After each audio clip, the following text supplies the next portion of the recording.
Welcome to the Bullseye Breakdown, the podcast where CEOs, founders, and leaders of industry break down big decisions, big wins, and big lessons. No fluff, just real talk. Let's get into it. This is the Bullseye Breakdown. Welcome back, folks. Today we're diving into a world where biotech, precision, and a whole lot of problem solving come together. I'm your host, Dustin Weaver, and with me is Brian Feth, the CEO and co-founder of Xcellbio, a company that's pushing the boundaries of cell therapy and AI-driven biotech. Brian's story is packed with real-world lessons, scaling a business in one of the toughest industries, turning groundbreaking science into real-world solutions, and building partnerships that move the needle. If you're an entrepreneur, founder, or just someone fascinated by the intersection of tech, medicine, and business, this episode is for you. We're talking biotech innovation, AI and drug development, and the challenges of scaling in a highly regulated industry, and what the future of medicine really looks like. No fluff, just sharp insights from someone who's in the trenches. So let's take aim and let's get into it. Brian, welcome to the show. Thanks, Dustin. Appreciate you having me on. I appreciate you being here. I'm super excited to talk to you today. Doing the research and understanding kind of what Xcellbio is doing in the area of stem cell and T cell generation, it's amazing. You guys have such a lock on creating a process that is driving the way that we are treating diseases and cancers that are being affected in this role. Can you do me a favor? Can you just give us a bit of a background on what Xcellbio is and what you are doing in the market today? Yeah, we're a small piece of a much bigger picture. One of the things that I think people from outside the industry aren't necessarily aware of is that cancer care has really shifted from kind of this mindset from 50 years ago around using chemicals to try to just slow down the pace of cancer, using radiation to try to mangle the DNA to slow down the pace of cancer. But over that last 50 years, it's shifted from kind of these broad sledgehammer-based approaches to more targeted approaches. A lot of those targeted approaches are just trying to identify one little protein on the surface of a cancer cell. It may not exist on all cancer cells, maybe just a little subdivision of a lung cancer or colon cancer. And so we've been starting to chop off slivers of cancer where we can have an effect. And still, a lot of times, it can be a long delay, but the cancer can often come back. And we really, over the last 10 years, moved into a place where we're starting to think about the immune system and its capability to actually do a lot of the work for us. And that's something that's kind of new. I think people, and I certainly did when I was going through school, I understood the immune system as really not being able to detect these cells because they often are so similar to your own cells. They are your cells. They just kind of break and start growing out of control. But what we've learned is that the immune system is actually really sensitive and can detect things that are awry in those cells and often clear it. And it's really whenever the cancer starts to cloak itself and figures out how to kind of evade that immune system that you get a problem and tumors start to form. And so, there's been a class of drugs that's tried to interrupt that cloaking mechanism called checkpoint inhibitors. And they've had a lot of success. It's not effective in every cancer. It's, I think the stat is somewhere like 30% of the times it's used for the indications it's approved for, it works. So, and when it does work, I think it's pretty long-term duration. And that led to kind of this next class, which is where my company is focused, which is really thinking about using the tools that we have available to us now to actually modify the genomes of cells and to put a payload in, at least a signal for production of a payload. So you give it a certain signal to express on its surface, and it kind of turns it into a heat-seeking missile. And that allows those cells to go after and find those cancer cells, those immune cells to go after and find those cancer cells. And it's been approved for a number of different indications within blood-based cancers like leukemias, lymphomas, and it's curing about half the patients. And cure is a very strong word, but we've got a lot of survivors that are 10 years plus out now from these therapies. And so usually in these therapies, almost everyone responds. It's like 80 or 90% get a response where the tumor clears and the patient feels good within kind of 2 weeks. And then about half the time it'll come back and the other half the time it doesn't. So my company is really focused on a big problem in this field, which is how do we get this to as many patients as we can? Because right now a lot of the bottleneck is supply side. There's a lot more patients that could be receiving this, and particularly because it's your cells, it's very safe. It's starting to move earlier lines of therapy. It's not kind of the last thing you do anymore. And so that is just broadening the base of people that can be using it. And it takes a lot of time to process this stuff right now. It can take weeks and weeks. Sometimes you lose a patient on that process, particularly if it's last line. You can also, it's just very difficult. It's kind of one process, one patient, and very manual. And so it's been challenging to get this to as many patients as needed. And it's very expensive. And I think a lot of investors think about this as a cost issue. So our company focuses on getting tools to automate that workflow and really get these cells to be more potent, so you don't need as many of them. And potency is also really important for solid tumors, which, it's been challenging to get the same strategy that has been effective in blood-based cancers to be effective in solid tumors. And there's been some hints of success over the past year, a couple of approvals in solid tumors. And really the key there is to just get those therapies, cell therapies, more potent. So field is called immune cell therapy. Patients might have heard of CAR T therapy, which is kind of the main class. So that's the nutshell of it. Let's move on to the section of the podcast I like to call the pressure test.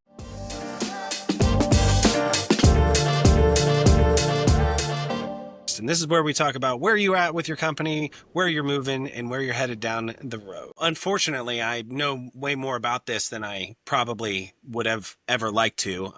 I lost my father almost 25 years ago to a form of cancer called I lost my father almost 25 years ago to a form of cancer called multiple myeloma, which is in the classification of bloodborne cancers.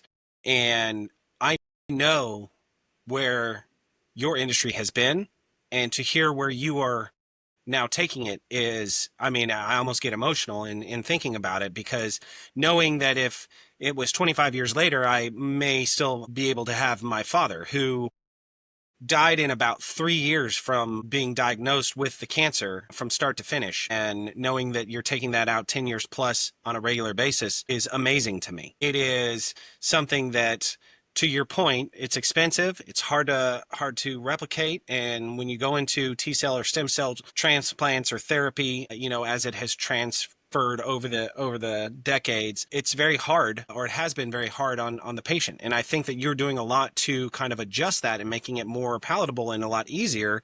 To your point, it was, for my father, an end of line care. It was a last ditch effort. To what you said previously, you're now moving this up because the results are so amazing that it's actually getting to a point where it's no longer the end goal or the last line of defense.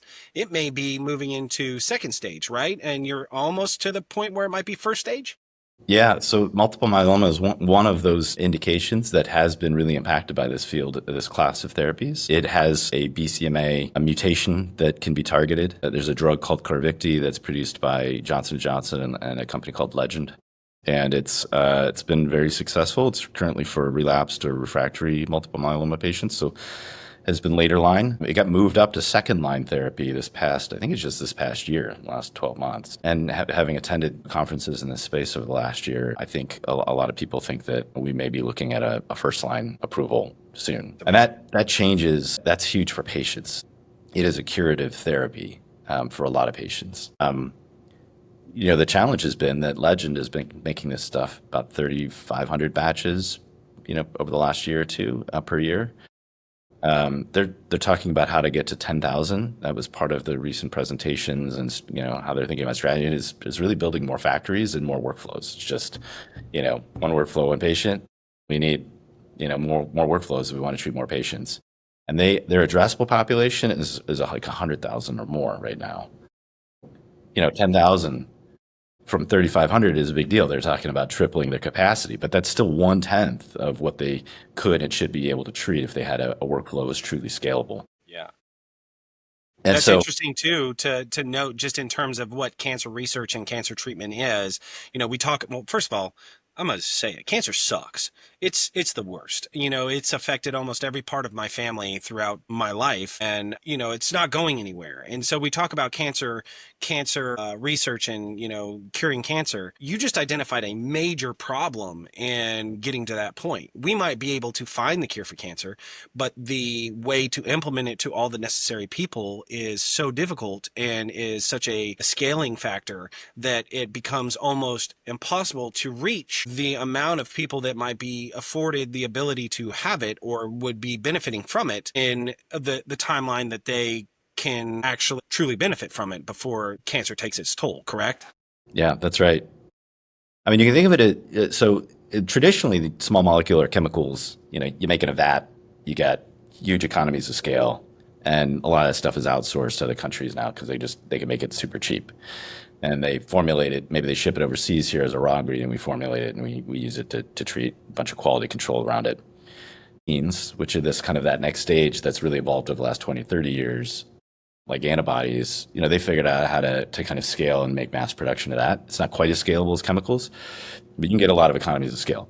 This field so far has really been challenged with economies of scale. It is a very manual process of one patient, one workflow, but it starts to look a little bit more like surgeries. A lot of people, if you can cut it out, you can, that's your best chance of curing whatever the cancer is, a lot of times. Yeah, sure. And so, that same process, we're not cutting it out, we're treating with your own immune cells, but those cells come out and they have to go back in and they need to be modified while they're out. And so it looks somewhat like surgery and somewhat like a process flow, like you think about for any process, like how do you optimize your bank teller strategy? Where are the bottlenecks in that process and how do you scale so that you don't have that bottleneck and then you hit something else that's a rate limiting step. And then there's also a lot of innovation. It's a new field. And a lot of the patients that were cured from treatments 10 years ago, those were very early technologies that were repurposed from other fields.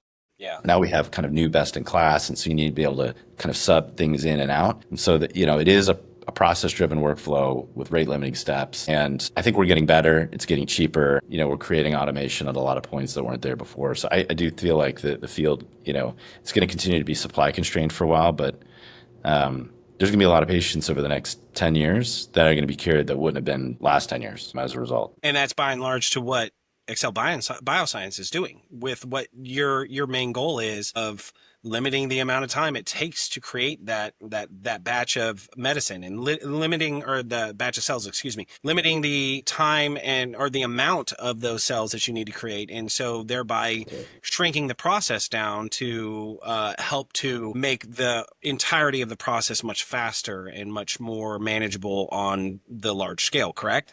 Yeah, that's right. They're leading institutions that have been working on. The University of Pennsylvania is kind of one of the main leaders in this. They kind of, in some ways developed the early field, and now they've been innovating on how to shrink it. We're a contributor to that. There's a couple of things you can do to get it to just a few million cells to be able to treat. You need a couple days instead of a week or two. But there's other components. There's, you need to do quality control, make sure that the batch isn't, kind of contaminated with bacteria or mycoplasma.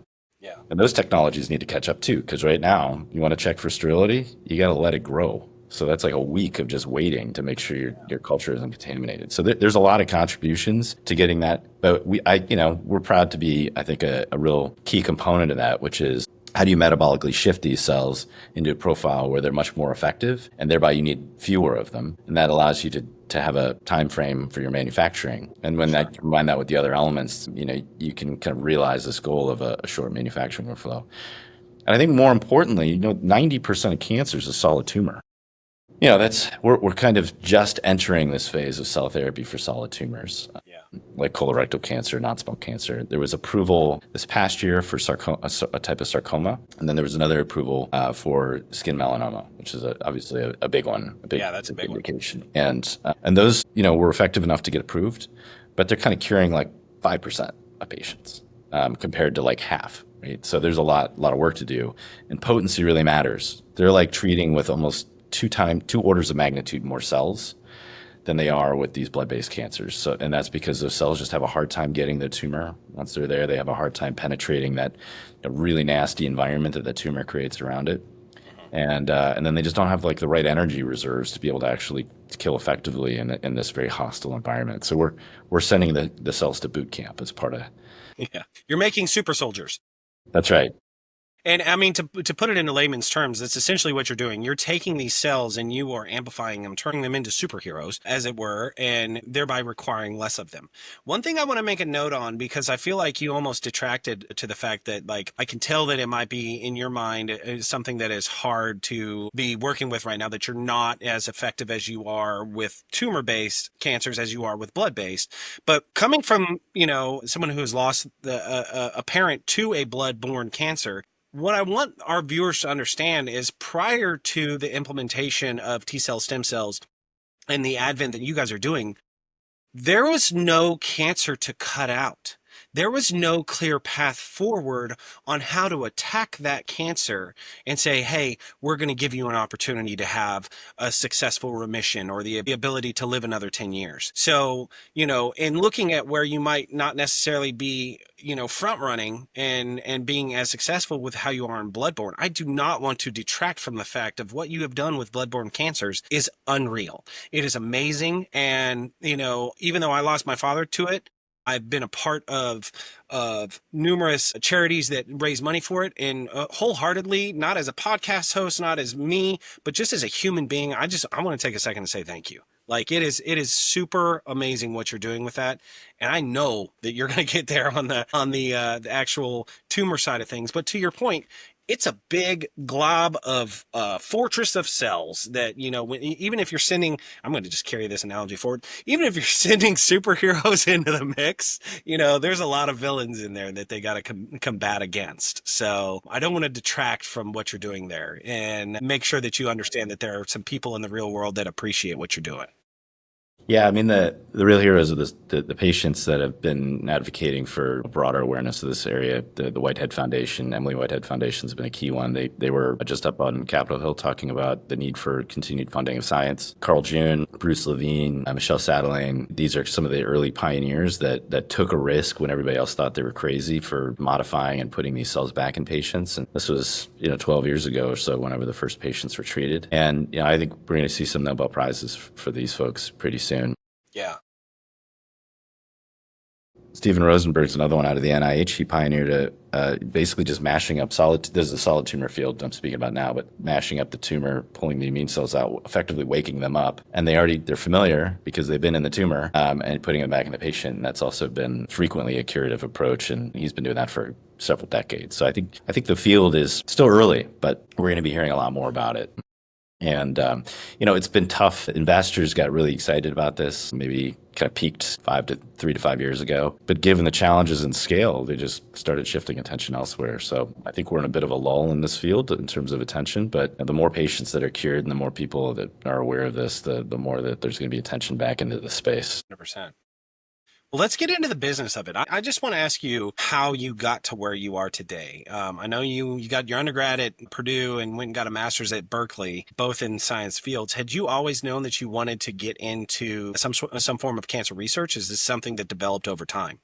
Yeah, I've always been interested. When I was late high school, early college, I lost 3 of my 4 grandparents to different cancers, and I was old enough to spend time with them and really grieve that loss. And while they were still living, the process of grieving to some extent starts. You just know that this is a process that's unlikely to go well.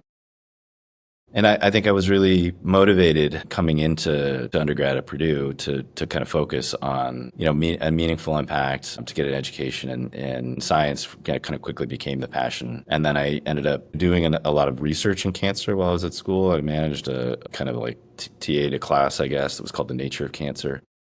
So I invested a good amount of time during that educational period of my life to that. And then started building a career, went into consulting, worked in finance, and I think I was always interested in being involved in this field. I ended up on the business side of things fairly quickly out of school and focused in strategy and finance. And so when I decided to go back and get my MBA, it was really, I'd already had a business kind of science-oriented degree out of one of the Claremont schools called the Keck Graduate Institute of Applied Nice, Science. okay.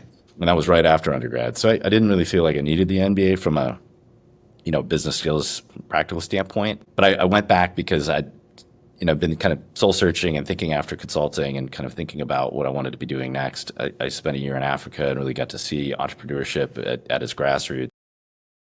Just finding opportunities to kind of make money and solve a problem. And it didn't always look like the venture capital funded businesses.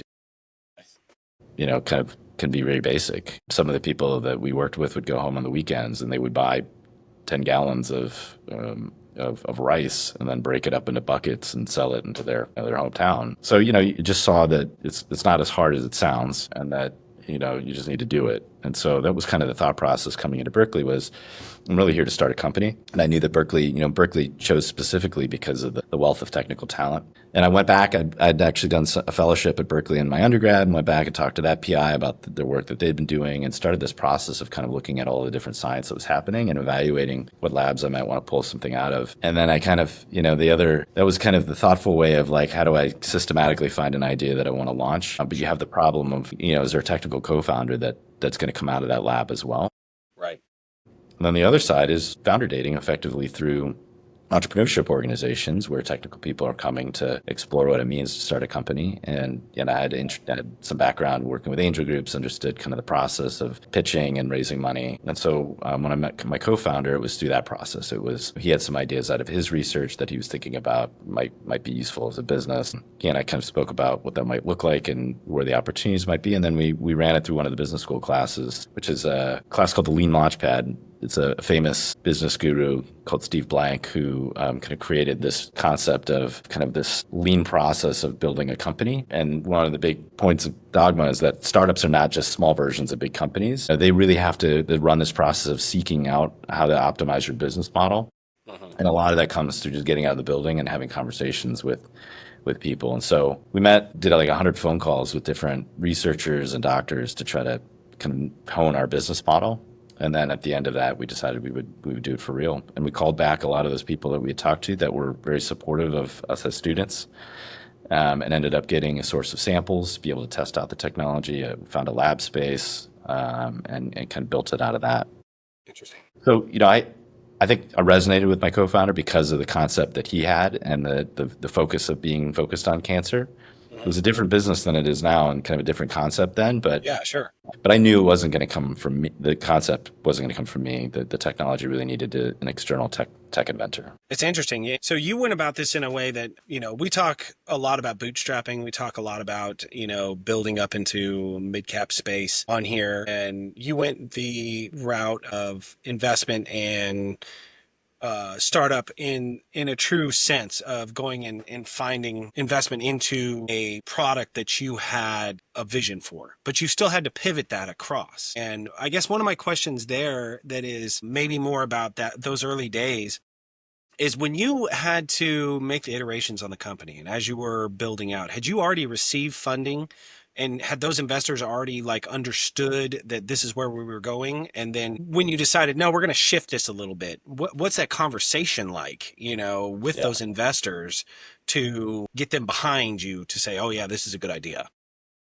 Yeah, that it's a messy affair. So when we started the company, we did bootstrap for really almost first 2 years. Yeah. Very supportive partners at the time that helped kind of cover the bills. We did everything as cheaply as we could, bought lab supplies off of eBay, mostly expired. And, you just did your best you could. We hustled to get free patient samples, which a lot of times these places make you pay for, or at least there's some strings attached. So, we hustled, did things as cheaply as we could. And the original business concept was, we called it the technology avatar, which is still its name because the idea was it was a version of yourself in a petri dish. And what we wanted to do was, the early technology was very much the same it is now. It was an environmental chamber that is hyperbaric and hypoxic and allows a really nice environment for cells to grow and thrive. And it does create an environment that those cells are much more in vivo-like. It's a low oxygen environment. Tumors are particularly low oxygen in how they thrive. And that's a different way of processing sugar that, we talked about metabolic shift. For those that had that in school, it's basically how you use sugar to generate energy. If you have oxygen, you can make a lot more energy, a lot more ATP. But if you don't,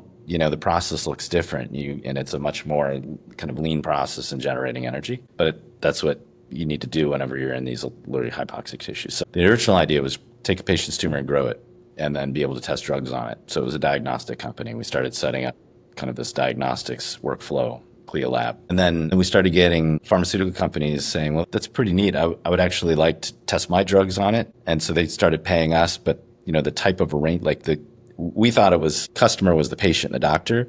And then pharmaceutical companies said, well, we'd like to use that. And then at some point they just said, this is working really well for us. Can we just buy the workflow from you? And we had actually built it to look nice. It had some reliability issues early on, and this was part of the mistakes you make as a startup. We thought we were hiring an engineering group to just kind of build a breadboard, like one of these. And then we accidentally, hindsight is ridiculous, but we hired an industrial design firm to do this. And so they made it look really pretty, but not very manufacturable. Yeah. So it looked great. Yeah. And so did feel like something that we were confident to sell. And the group that built it was willing to make more. So we ended up, kind of selling some of these early instruments. And I think we're a research tools company now rather than a diagnostics company. Can we do both was kind of part of the thought process. And I actually built 2 different pitch decks, and we went out to 2 different investment groups and said, I think this is the business. High content, lots of data, better diagnostic decision making. And the other was, we're going to sell a lot of these boxes.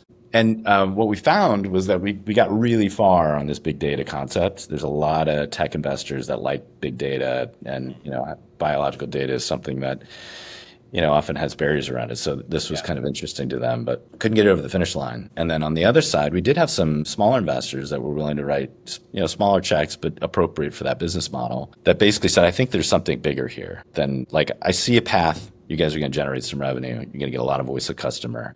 But if you stop here, I'll be disappointed. Like, there's a clinical opportunity here to do something more important for patients, not just make better research products for researchers. And we wholeheartedly agreed with that. That was a good match for us. And so we went and it kind of started off building more of these boxes and really thinking about who are the key users and what's the sub problems they're solving. And that led us to really this group of researchers that were doing drug screening. And in particular, they cared a lot about these environments for the tumor because immune cells are dysfunctional there. They just metabolically, they're not functioning well.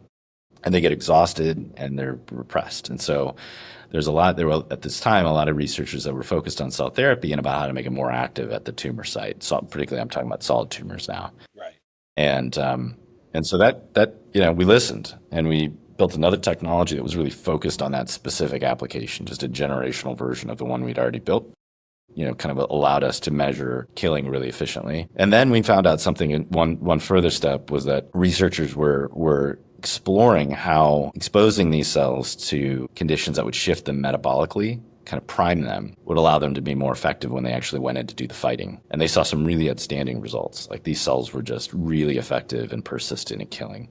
And it was such a big difference that we're like, I don't think we can be an instrument like research company anymore. We need to get this in doctors' hands, because if it's making these therapies that much more potent, that's going to just cure that many more patients. And so we decided we're just going to shift the whole company. We're going to stop any ancillary activities that are not focused on this idea of, like, how do we get this into a system that is able to treat patients, which is not an easy task. It has to be in this very sterile environment. Everything has to be kind of closed. The materials have to be a certain type of material. And then on top of that, like, there's all these like user requirements for the doctors. Like, it can't be here. It has to be like this. And so we kind of had enough information to paint the picture for investors. And we went out shortly after the pandemic to investors and said, this is the data we've got. This is what we've been hearing. This is where we think the opportunity is. And we had talked to a number of strategics in the space that were interested in this. And they said, if you build that, we're going to buy you. Yeah. And so investors love hearing that. So voice of a strategic, like, if we build this, they will come. Right. So that led to our last round of financing, and ultimately what we built now, which is, hired this amazing team that's really skilled at building these types of tools. Although the first of its kind in a lot of ways, like, their collective skill sets kind of perfectly built for building this technology. And really in just a little over a year, we went from like napkin to fully functional GMP instrument, which is ridiculous in terms of speed. Was the fully functional GMP instrument created by an industrial designer? No, this time we did it right. Yeah, no, hopefully you learn from your mistakes. We actually talk about that a lot when it goes into, I have a manufacturing background too. And so, understanding that, when you're making one of things, it's easy to be pretty, but you have to figure out how to make 10,000 of that effectively, or else things are not going to work right. So I laugh at when you said that, because I knew exactly what you were saying. So. Yeah. And, coming out of, we had gotten a lot of money from that round of financing, and I kind of built the budget. I just said, how many people do we need to hire to pull this off? We need like a couple software people and a systems integration engineer and double E, and like, I kind of built the model that way. It was going to be like a team of 40. And I knew you've got these cycles of product development, and like, we're going to be slow at some point once we build this thing. Are we going to be able to? Nobody wants to lay people off. And like, so you want to create a sustainable organization that's going to continue to be functional. I was kind of trying to figure this out. And then we hired some of the leadership first, hired our CTO and who is now, and another individual who's now our VP of engineering. And both of them just said, look, we've spent our entire careers using outsourced engineering groups. We know how to do this really efficiently. Like, we know the difference between industrial design and mechanical engineering firms. So, and they said, and that this kind of solves for the issue that you've got, which is like, what do I do with a team of 40 once the product's built? They said it's going to be a little more expensive, but on your timelines, like, it will get you there in the time that you're looking for. And so they said, the team we've got here already is really good. We're going to make a couple additions to it. We'll do all of the alpha testing, and then we'll hand them the designs that they need. We'll make those kind of subsystem decisions, like it should be like this versus this. And then they're going to go through and iterate further on that sub, and we'll test those, and then they're going to lock it in. So that's ultimately what we did. We did this intensive several hundred page bid document where we went through with all the requirements of the system that we'd found through, first thing that actually the team did when we hired him is voice of customer. Called a bunch of people and tried to understand what their user requirements are. Yeah, sure. Went through, put that into product requirements as best we could, several hundred pages, and then had sent it out to 12 groups, and all 12 put bids in. It was an exciting project. A lot of them wanted to develop the experience in this area, and so we had our choice. We went and interviewed a bunch and picked ultimately the one we felt like was best equipped to do it. They had a really talented software group, hardware group, had some experience in GMP platforms, had built something upstream of our system already. So it gave us a lot of confidence. And so that's how we did it. I think that's awesome. And it's a really smart way of doing things, just from a CEO perspective of knowing that there's going to be an end date on where you're going to have all those people, and not necessarily knowing that there are contract groups. Personally, I'm not understanding that there's contract groups out there currently that would go in and filter that out. It makes complete sense. And it's so great because just from an efficiency standpoint, you don't have anybody worried about the deadline and trying to lag it out. They want to reach that finish line as quickly as possible because that's what they've been brought on to do. And so thereby you're pushing. And as you said, it may cost a little bit more because you're hiring an outside group, but long-term grand scheme of things, it's probably cheaper because, again, you don't have any of that uncertainty as you're coming to the project close of who's going to stay on and where it's going to go. And so you probably finished it in a magnitude of months prior than it would have been if you would have done it internally and move forward with it. I think it's genius. That's an amazing thought process. Yeah. I got some bad advice. Talked to an investor around this time prior to hiring the team. And I just said, how do I determine whether I should build a team or outsource.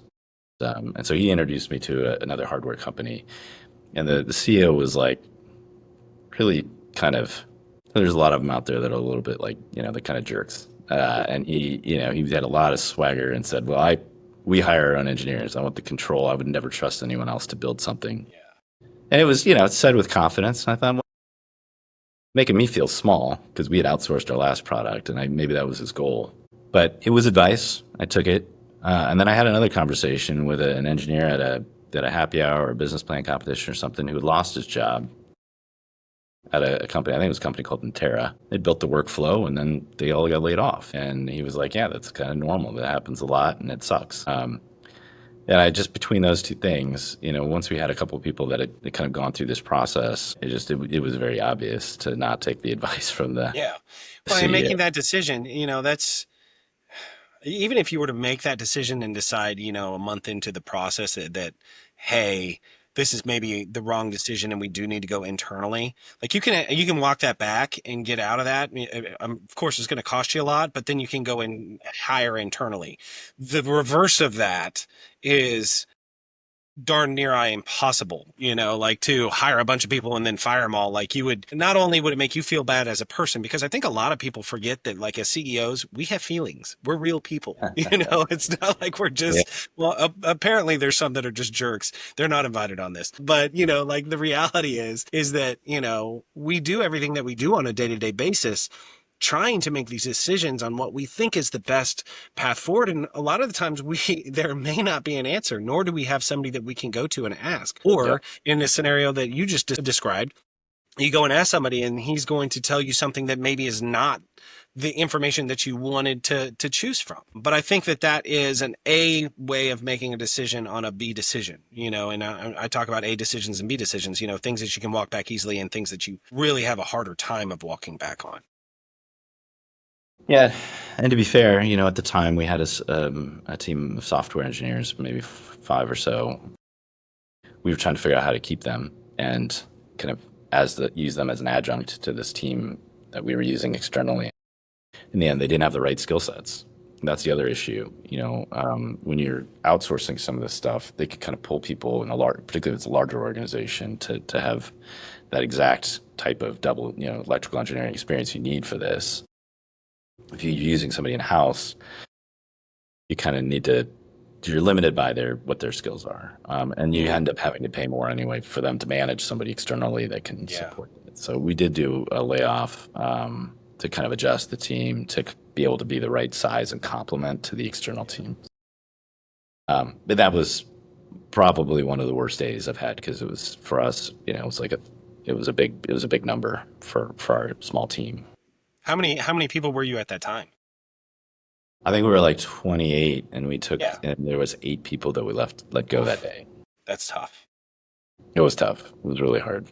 But, in those situations, when you have to cut to bone like that, you hope that you're doing it in a manner that they're going to understand. And I would venture to say that whilst they were probably upset, they understood where you were coming from. And, going back to what we were just talking about, as a CEO, you want to make the decisions that you're making for the best interest of not only the company, but for all your team and everybody that's involved on it. So I can only imagine. I mean, I made a lot of phone calls to try to find jobs. All of them ended up getting employed, and a lot of them, wanted us to know when we were ready to hire them back. So yeah, that's great. They understood it was just a pragmatic decision. Yeah. Doesn't cut any less on you, but it's no, that's intriguing. So you built it out with the contract group, and you were able to get it to a point where now you're in a position. Is this kind of where we are at in this iteration of where you are with Avatar currently? Yeah, we've had, we generated 14 beta systems for this Foundry, this GMP cell therapy manufacturing system, and we have that out at beta sites over the last year. A lot of those are tracking toward treating patients either at the end of this year or the beginning of next year. There's this process of doing process development that usually precedes clinical use to make sure that you've got, good controls, good understanding of how to create a successful therapy, and that when you go into actually using it in patients, you've got get that process really locked down, and you can measure whether you're doing it correctly or not. And so that takes some time. And there's also a period of time that required, once you have that data package, you got to give it to the FDA and say, we're going to treat patients, check my work. They kind of review that package, and they hopefully give you the thumbs up. So that a lot of those processes are happening this year, where the data package has already been submitted or being submitted, and then the patients will be treated. And it covers a whole range of different types of cancer treatments.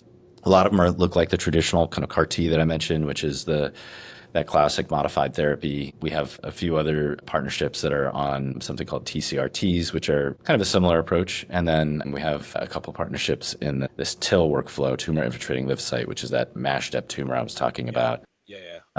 And those are pretty exciting too. Those have just really broad. If you're to kind of pick a silver bullet in this space, it would be TIL therapy. They just have efficacy across a whole range of different cancers. Just the workflow really is terrible. So it's kind of a perfect problem for us to be looking at. To go after. Do you consider those 3 situations, those 3 different scenarios, as verticals? Like, are you building towards selling to those individual spaces? Or is it all the same product and it's just a difference of the workflow inside? Yeah, that's a great question. We typically think about the verticals as being the indications, but a lot of times at the early stage, you're kind of thinking about indications just broadly. So I would say that, the reason I labeled those 3, I think, is because the workflow varies slightly. And a lot of that is driven by the scale. So I mentioned CAR T therapy for multiple myeloma is maybe currently being dosed at 1 to 2 billion cells. Right now, it takes 10 days plus to get to that number. I mentioned there are groups at like University of Pennsylvania, they're trying to get that to like 10 million, maybe 100 million cells. So, we're talking about kind of a 2 orders of magnitude less or so, maybe an order or two. What does that do to the time? What's that? What does that do to the timeline if you take those Yeah. 2 orders of magnitude down? Easy for me to say. What does that do for the timeline there? Yeah, it's like 1 to 3 days because at that point, you're not really growing the cells. You're trying to modify them to get as much of the payload in as possible as a percentage of the starting population. That becomes really important. And then you're trying to get those cells in a fit fighting condition as quickly as you can. And you're only getting a little bit of growth. They're not turning over much at that point. So that it's quite a lot shorter. It's a tenth of the time. And the TCR-T, that's a different because that's like 10 to 25 billion cells that they're dosing with. Another order of magnitude bigger. In the TIL therapy, they're dosing at 100 billion cells, so another order of magnitude on top of that. And you can imagine, 100 billion cells, that requires liters and liters and liters of fluid to grow this stuff. And so those workflows are just big plastic containers and incubators right now, very manual. And so they're kind of two different, when I think about the world, I think about a lot of the blood-based cancers like multiple myeloma where we've got existing therapies and we're just trying to shorten those workflows. And those don't require big volumes, but they do require very high-quality potent cells. And so in terms of how we're thinking about choosing sites, those are kind of key partnerships, short, rapid manufacturing. And then on the other side, these things that are predominantly focused on solid tumors tend to be really large numbers because they're just not very potent. And so we're also thinking about how to shrink those down. Can we reduce it by an order of magnitude or two to just get them more potent? It's probably going to still take 2 weeks of time, maybe more, 3 weeks. But you're not trying to get to 100 billion anymore. You're trying to get to 10 billion, for instance. Well, I think that sets the picture up pretty well for us to move into the next section of the podcast. And this is the portion that I like to call the scaling secrets.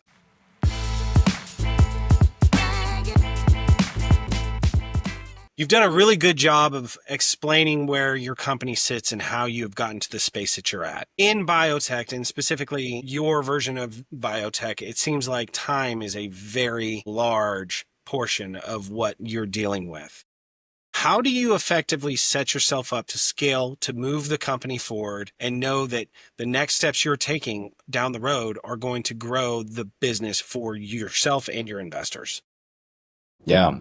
Biotech is tricky because it does have longer timelines and higher capital requirements. Every instrument that we build to sell, requires the preceding time and money to build it first and the transfer costs associated. So there's a bit of kind of, there's a gap between the expenditure and the revenue. And that does require some additional working capital that maybe other companies, particularly if you're a tech company and you're just doing everything digitally, the cost of goods is your employee base to write and check and quality control the code. So it does require capital, and the fundraising markets are tough right now. I mentioned earlier in the discussion that investors have kind of started to lose some of the focus on this space because of the lack of scale on the supply side. But it also was very clear that there's a huge unmet need here that we could solve and start really curing patients in more bigger ways. So, for us, it's I guess kind of twofold. First is try to demonstrate a clinical relevancy to this and actually get into patients. And that takes some time. We're going to have some data, say beginning of next year, mid next year, that shows that this is an effective platform and actually doing something important in patients. It can only show so much in mice and in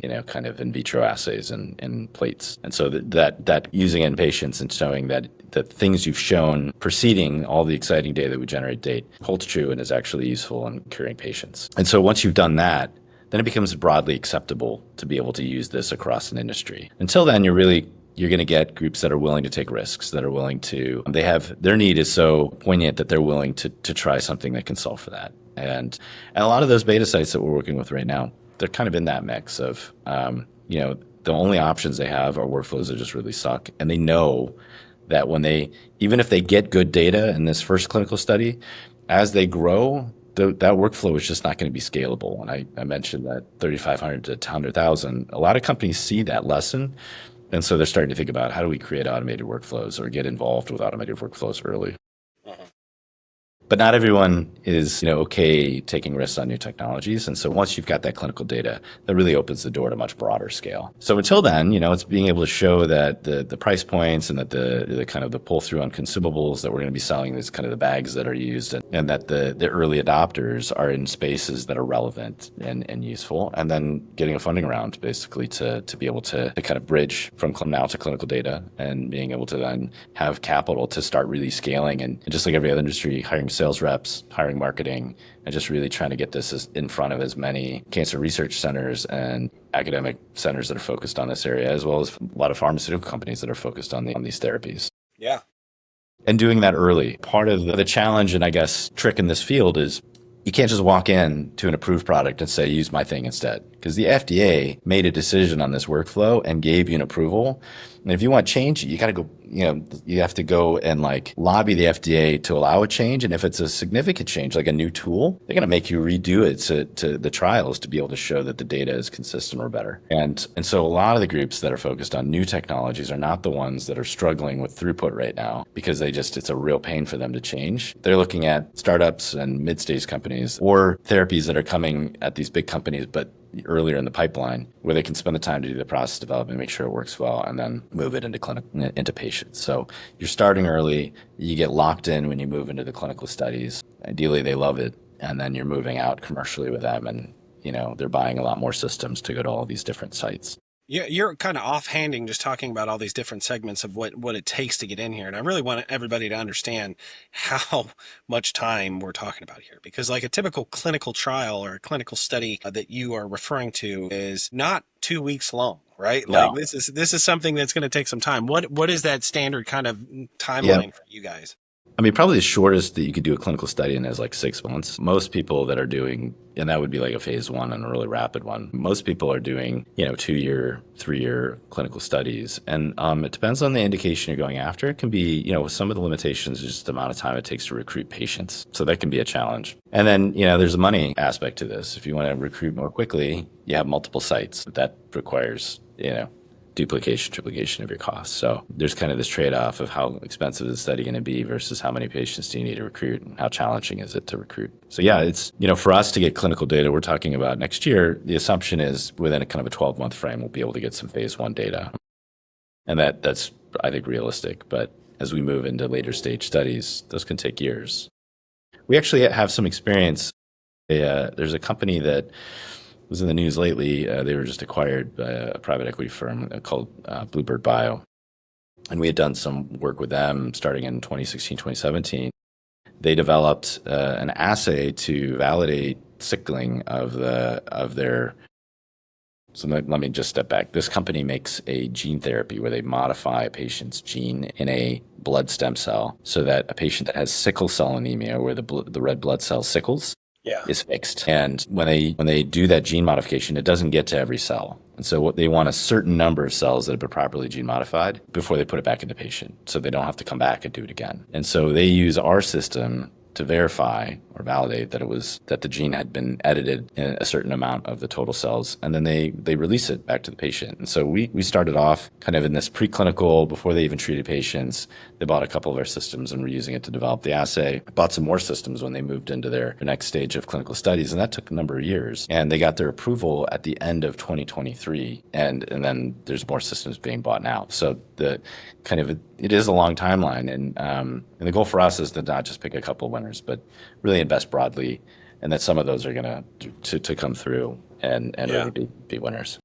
Yeah. So, and then to clarify and just understanding, again, for the audience, just because you're in these clinical trials for what you're doing and how you're working through the process, you still have a product that is able to be sold to other entities that would still be able to use that during the process. So you're not limited. It's not like you're making zero revenue in this time. Right. You have the ability to bring on revenue as you are building through this process. I think that's a really important point. It differentiates us from a lot of other startups. Yeah. And I think there's some benefit that we've been around for a while, and that we listen to customers and kind of ultimately got to where we are because of that. But what we ended up having is now this little small scale system that allows us to do kind of plate-based and small scale work development. And then they can bridge into this bigger GMP platform. Right. And that little small scale has been around for a number of years. We've sold quite a few. We have over 200 that we've sold out into the market, and they're being used for a range of different applications. Growing tumors, which was our original business. Right. Doing stem cell differentiation, which is what Bluebird was doing effectively. Mm-hmm. And then doing a lot of this immune cell screening and kind of process development that we just were talking about that bridges into this larger scale GMP platform. It's so important too, because just as somebody from the outside looking in, what's scary in this situation, and where I think a lot of startups might fail in this space, is that when you have all your eggs in one basket, and then you get in a situation where investors are no longer necessarily excited about the space, you can almost just run dry and die on the vine, as it were, because you didn't have the forethought to think about, well, how am I going to make sure that I make it through all these years of clinical trials and FDA approvals and reapprovals and retrials and things along that lines. Because when you're taking an initial investment, you as the CEO have to think about not only the time in which it takes to get to point C, but the contingency plan of if C now turns into L, how are you going to get and bridge that gap? Right. So I think it is a differentiator. I think it's a strong differentiator that you were able to create a system, a product that is able to be sold ancillary to everything else that you're doing, and almost supportively to build and drive the revenue that is then supporting the research, to make the ask of investors a heck of a lot less stringent when they're looking at your P&L, or they're looking at what your forecast and futures look like. They see it in a different methodology to than just being that standard research that you're doing for the main GMP platform, right? Yeah. I mean, it helps that the platforms are very compatible and they kind of pull through on each other. But, it is the first platform really is kind of a standalone team that kind of focuses on upgrades, delivery, service and support, installation. We even manufacture it now ourselves in San Francisco. Oh, nice. And that team kind of on its own is kind of a little P&L. And then, it's not enough to support the broader team that we built to launch this clinical platform, but it obviously offsets and is very helpful. Yeah. And Well, it looks good. It's kind of creating the seeds for all of the new Foundry customers that are going to be coming through. Most of the groups that have adopted the Foundry already started off with these smaller scale, we call them small Odyssey systems. And so the big flagship is the Avatar, correct? Yeah, the brand kind of underlying the three products is Avatar. It all kind of uses the same hyperbaric hypoxic culture environments. And then the three brands, it's Avatar Odyssey, is the small scale PD, Avatar AI, which is this drug screening platform. Correct. Designed to do kind of rapid assessment of potency. And then the third product is the Avatar Foundry, and that's the GMP clinical scale system. Okay. So there are the three verticals that you're currently working with, aside of the large verticals in terms of how you're scaling and growing things. You have the Odyssey that's working. It's providing real solutions to problems that are out in the market today. We have not talked about the Avatar AI. And I think, you and I briefly touched on this as we were prepping for this meeting, but I'd love to hear a little bit more about that, because I think that is something that is very intriguing as well, if you can. Yep. So they all feed each other, which is nice. So Avatar Odyssey adopters are often thinking about, what do I need to do to get to larger scale? And so they ultimately are thinking about the Foundry, but it's a lower cost buy-in. A lot of them need to test potency of their therapies, and they can do that. They can take the cells out of the Odyssey and do that in a flow cytometer or a plate reader or some other tool. But it's logical that you just want to do it in line with the culture so that you don't have to take it out. You can just kind of automate the process of looking at killing. So we built the Avatar AI really as a generational upgrade to the Odyssey. It's the same chassis, same box, but inside, instead of having shelves for plates and flasks, there's a little kind of electrical impedance reader that we built in that allows us to look at changes that occur across the bottom of a well. So you basically run a current across the bottom of the culture well. And if there are things that are sticking to the bottom, like a target cell population, Sure. It disrupts that signal. And so then you can kind of tear it, normalize it, and then you add your drug, and then as the drug starts killing, those cells detach and you get a change in impedance again. And so you can measure very specifically based on electrical change how many cells have you killed using your therapy. And we use a 96 well plate, and you've got enough wells that you can kind of create the right organizational map on that plate to be able to get really accurate counts of how many cells you've killed. And so that's a very useful tool in just kind of getting these nice real-time killing curves, because you're getting data continuously. So you can see kind of if this therapy starts to become, suppressed or just exhausted, like it'll stop killing. Flatline, yeah. So it's a nice way to be able to test potency in these immune cell therapies, where otherwise you'd have to like tag the cells. And when you tag them, you put a fluorescent mark on them, it changes their behavior. The other thing that it really allows us to do is in the manufacturing world, we talked about how long sterility testing is and like all of this quality control stuff that happens after the culture. And the FDA has been asking for better potency assays. Right now, we don't have a good way to know if the cells are actually going to kill or not. Because, when patients come in, some of them have been on multiple years of chemotherapy, they're old, the immune cells are just not doing well. Right. And so even if you can kind of get close to the quantity you want, the quality may not be great, and you may need to go for longer, or you may need to try again or redose. That's save enough of the cells to do that. So having a way to measure potency actually in the manufacturing area is an important thing, and it just needs to be fast and easy to use. And so that's what we've been focused on, is applying the tools of machine learning to look at kind of libraries of these kind of killing curves and being able to start making calls probabilistically, like the way that this curve is starting to plot, the likelihood is it's going to be below the threshold, or the likelihood is it'll be above the killing threshold that we want. And so that's kind of the vision and focus for that product, which is, can we turn this into a rapid release assay to say these cells are potent enough, you can release them to the patient? I have a random question. Can you use the patient's immune cells in these tests to figure out exactly how much of the drug or how much of the process they're going to need to be effective? Is that something that you guys do? I think you'd have to do it empirically, where you kind of look at, every patient's tumor is different, how much Right. it's spread, how much there is. So I guess the question would be based on your clinical study that you've done and the range of patients that you've evaluated. What is kind of the range of effective dose? And then you could start making decisions based on, that range, whether or not this patient will need to be at the upper or lower end of the range. Yeah. The FDA is, they're used to managing processes by adherence to a strict process. The thing does this, this, this, and this. How many times does it come out of range? And that's how the FDA wants to monitor manufacturing.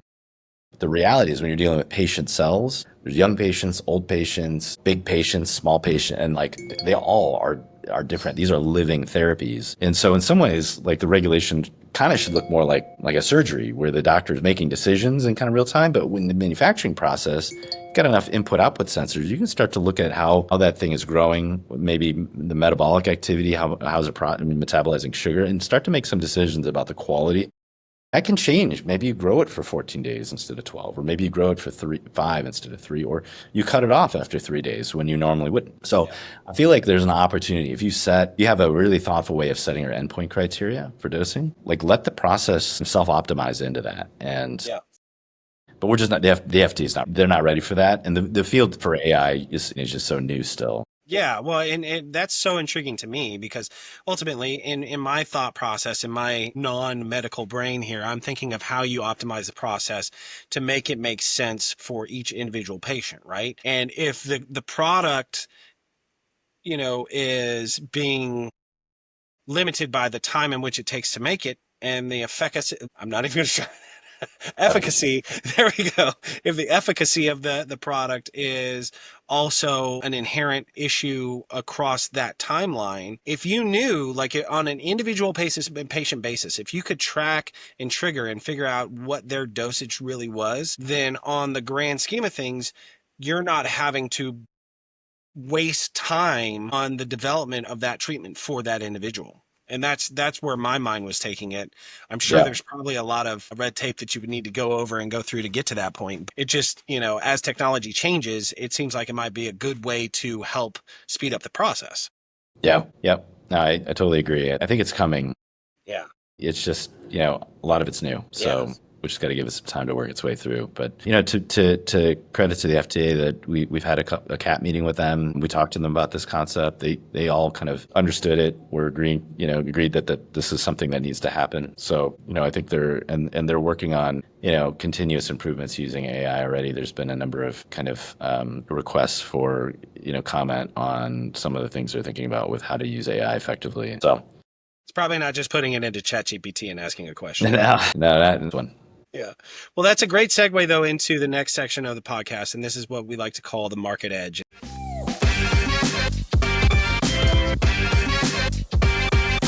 So what's one trend in the industry that you really see as being a front runner for what is going on with your business? Yeah, one of the main trends I see is something we've actually already talked about, which is, for the last 12 years, these processes have been like 2 weeks long. We actually originally built the platform to make sure that we could accommodate the volumes that are needed for that length of a process. And really over the last, call it 3 to 5 years, a couple of groups, Novartis, University of Pennsylvania, they started, kind of pioneering these short workflows. And we were fortunate that we had designed the system to also be able to adapt and use smaller volumes. And so I think this kind of all of the existing systems that are just built for a billion cells and large volumes, they're gonna lose value as the market shifts to shorter manufacturing. You still have to have a place for the cells to reside, and it's still really important that they don't kind of become damaged during this process of modifying outside the patient. But that's a big change that's occurred, which is this trend toward short manufacturing. Another one that's really interesting, and it has been a little bit stuck because of how, traditionally how manual and big these workflows are. Right now, if you want to go get CAR T, you have to go to one of the major medical centers that's offering it. And as I mentioned, there's a lot of patients that can be cured with this stuff. So everybody, as soon as they were just, people realized how effective these things could be, said, how do we get it to be closer to the patient? How do we get it to be, and transportations also cost time. There's a process which probably won't go away of freezing these cells before you ship them and when you return them. So, and that damages the cells to some extent. So there's some costs to having it remote, and a lot of times the patient needs to drive to wherever it is, and there's a big patient cost to that. They have to be there for a while to just make sure that the therapy was administered safely and that they're in good shape. And it can be several hours away. Looking for ways to kind of decentralize the manufacturing, because right now it's manufacturing, the administration points happen at key medical centers. The manufacturing currently is in single facilities at huge scale. The thinking is, like, if you can decentralize this into a trailer, into a less of a clean area within a hospital, because it's closed, maybe it doesn't need to be a hyper clean environment, then it can live really close to the patients. And particularly, a lot of these workflows are really kind of heavily process driven. And so if you can just automate that process and put it at the hospital, most of it can happen locally. And you can start treating patients at community hospitals and kind of regional centers. Yeah. There's a number of groups that are working on that. One of our partners, LabCorp, is thinking about how to use their kind of amazing logistics capability. There's a drop box everywhere for LabCorp diagnostics. Yeah. It is, centralized facilities where these things go to, but they're, you drop them in, you have results the next day. They're just really incredible at logistics and quality, making sure that the vial, ultimately is correct and gets the right data to you in your inbox the following day or to the doctor's inbox. And so that, they could be a really critical piece to making sure that decentralization is successful and having this really rapid information back on how the manufacturing is going. There's also groups that are developing these kind of really clean, effectively portable GMP manufacturing centers. One's called Germ-Free that we've partnered with. And then you need a workflow that's pretty automated, that has robotics that can link things that are not necessarily automatically linked. And so we've got a partnership with Thermo Fisher to link into some of their instruments up and downstream, and another partnership with a group called Cellular Origins that makes robotics. So we're kind of working on ways to take our instrument and really being able to forcibly realize the vision of decentralization. Because if we don't do it, no one else is really moving forward independently with this. You need all of those components, and it really needs to be somebody that understands the manufacturing workflow and can kind of link these things together to get a good outcome. In concert with it all. So that's another important trend. That is amazing. Being able to be mobile and actually bring it to the patients, because not even where you're at in these scenarios in treatment, even if you're on second line of defense, some of these patients, the ask of them traveling hours is very hard. Not easy. Tom Whitehead told me a story. So his daughter Emily was one of the patients that was cured out of the kind of the first trial of this. She is in college now at University of Pennsylvania, and she was 5 when all of this happened. She said, she's been a real successful symbol in this field. Tom indicated that he gets calls all the time now from people that want to know how they can get involved in this. They're patients, or they have a family member, and they're trying to get into trials, or they're trying to get treatment to get to a treatment center. And as we mentioned, like the queue is potentially long in some of this given supply constraints. So he mentioned to somebody I think it was in Pennsylvania, that there's a medical center that administers this. It was about 2 hours from the person that called him, and the person said, well, it's a long drive. The doctor says I can do another round of chemo. Yeah. Like, chemo's not curative. And if anything, it's kind of the opposite. Lose your hair. Maybe it pushes the disease back a little bit. So, convenience, while maybe it shouldn't be, it is a big deal. And it can be, particularly for patients who, it's a major inconvenience. And if their family members want to come with them, stay with them, support them, it could be a major inconvenience. Let's move on to the section that we like to call hitting the mark.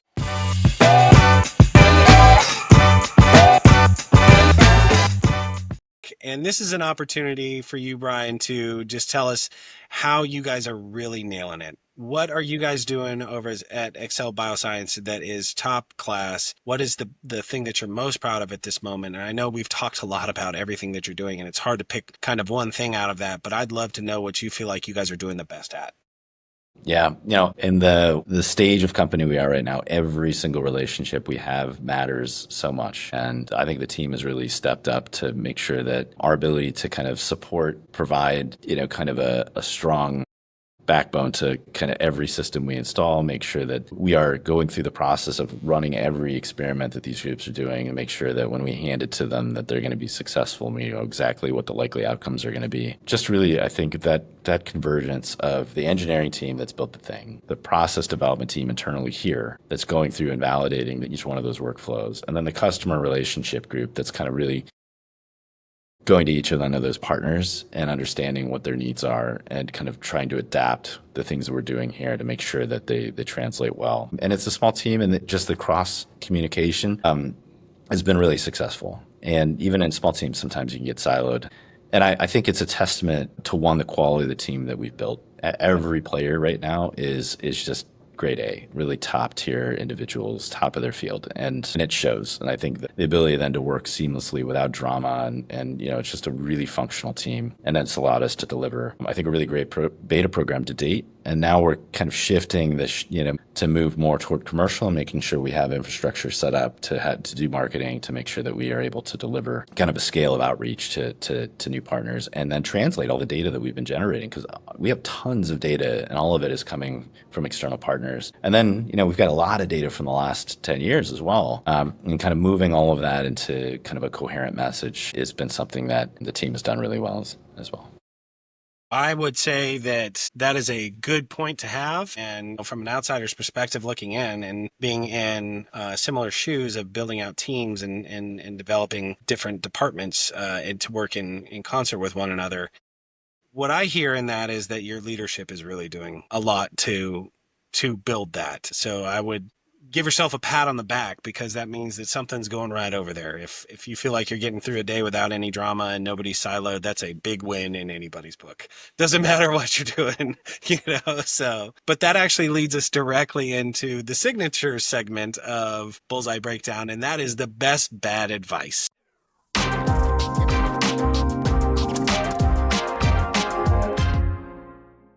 So Brian, I have a question for you. What is the best piece of bad advice you have ever received, and how did not taking it benefit your company? So, the science is kind of a star-driven event. People want to publish. That's the currency. People are focused on performance of individuals, and kind of the ego emerges as a result of that. And so you've got that's true of science, and that's actually true in consulting as well. There's a little less of an emphasis in banking and consulting on kind of good quality management, and just more about, GSD, just trying to make progress as quickly as you can. And I'm sorry if I hurt your feelings. And so we had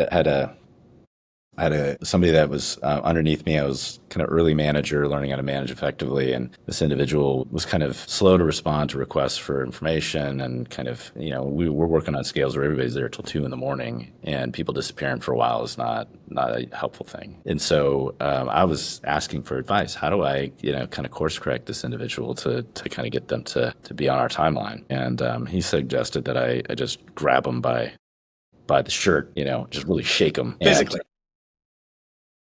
Say, listen here, F-tard. Kind of bleep a little bit there. Yeah, I gotcha. And I just walked out of the room like, I don't know what kind of management advice I just got, but I'm definitely know it's not correct. That's not the right option. How'd you handle it?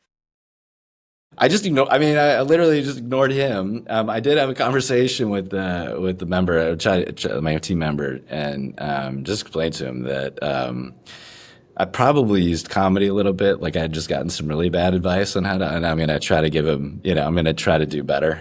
I think when you can relate the behavior to the impact on the team, then it becomes less. It becomes less about them and more about how it's impacting everyone else. And if they know other people are aware as well, I think that can be reinforcing. But in the end, put them on PIP, and then I think ultimately termination. So it the individual didn't work. But sometimes sometimes people aren't the right fit, and that's happened a number of times at this company where people are different than what you thought. Interviews are not always a great proxy for what the real performance is. It is important, as the dogma says, to kind of try to make those changes as quickly as you can, because it does impact the culture of the team. If people see that there's somebody who's not the right fit, maybe they're sandbagging or not interacting well with others, that can just destroy. It's very toxic. As hard as it is to let people go, often can be, doing so quickly can be the right decision.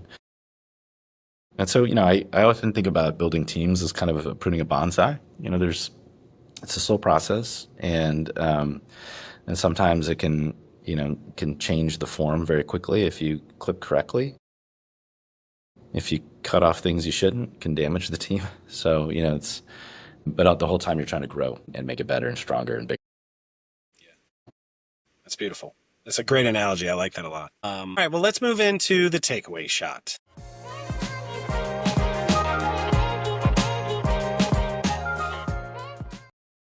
Brian, this has been a really great conversation. I feel like we've had a lot of view into what it's like to be in the biotech space and specifically cancer research.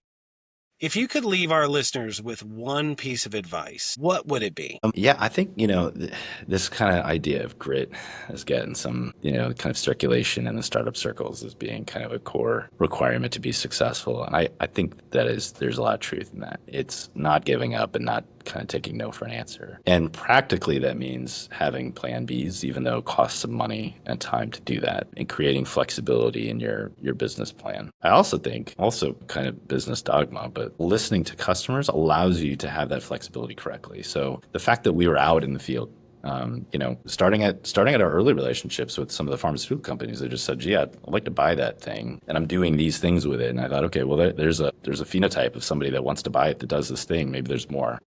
And as we went, we said, okay, cell therapy seems particularly interested in what we're doing for these things. Maybe, how big is that market? And I think you just don't know that stuff unless you're out talking to people, listening and seeing the data. And so I try to be, on as many of these partner calls and customer calls and data review calls as I can, because you learn so much. And I think the team has done that as well. And so that's allowed us to kind of continue to be flexible, and as the business has hit dead ends, and that happens sometimes, investors decide they're not interested in the flavor thing that they were interested in, now they're interested in this, and you don't want to kind of just go to cater to whatever the investors are doing, but being able to tell your story effectively and about how what you're doing can make an impact, and maybe altering the application space just a little bit can be really important to being able to make sure that the company continues to have financing to grow and to be able to find the right customers that are willing to pay for what you've built. Yeah. I think that is a very intelligent comment, and you can't build a solution to a problem that doesn't exist. You're never going to sell it. That's right. So you always have to be listening to your space, your customers, your potential clients, and hearing what their problems are so that you can effectively build a solution to something that the market actually needs. And if you're spending time on something that doesn't exist, then you're never going to be successful. So Yeah, I agree with it. I think it's easy to wander into spaces that are not repeatable and scalable, and that's the other thing. You want to find the answer to the solution to the problem that's going to continue to. That's a big one for a lot of people, and that you can kind of rinse and repeat with. So yeah, it takes some work and a lot of listening to do that, and sometimes hard decisions. Yeah. Well, cool. Well, thank you very much for being with us today, Brian. This has been a really insightful conversation. And I am so glad that you are doing the work that you're doing for cancer. Again, as a human being of this earth, thank you for what you are doing and the work that you're putting in, because I think as you continue to grow the company and the process and everything that you're working so diligently on, we are all collectively going to be in a better space in the fight against cancer. Well, I appreciate you giving me a platform to talk about what we're doing, and it was fun. Wonderful. Well, let me do this outro real quick, and then I want to hear about your bonsai background, because I don't know if you can see, I'm a water plant guy. If you can see in the background, I have like 19 different. That one's cut off. I'll show you in a second. Let me run the script real quick. That's a wrap on today's episode of Bullseye Breakdown. A huge thank you to Brian Feth for sharing his insights on the future of biotech and the incredible work happening at Excel Biosciences. If you found this conversation as fascinating as I did, make sure you check them out at xcellbio.com to see how they're pushing boundaries of cell therapy innovation. If you enjoyed the episode, do me a favor, subscribe, leave a review, and share it with someone who needs to hear it. You can also follow me on all the major social medias and or through LinkedIn. Give me a shout. I'd love to hear what you're working on. As always, keep aiming high, stay curious, and I'll catch you next time on Bullseye Breakdown.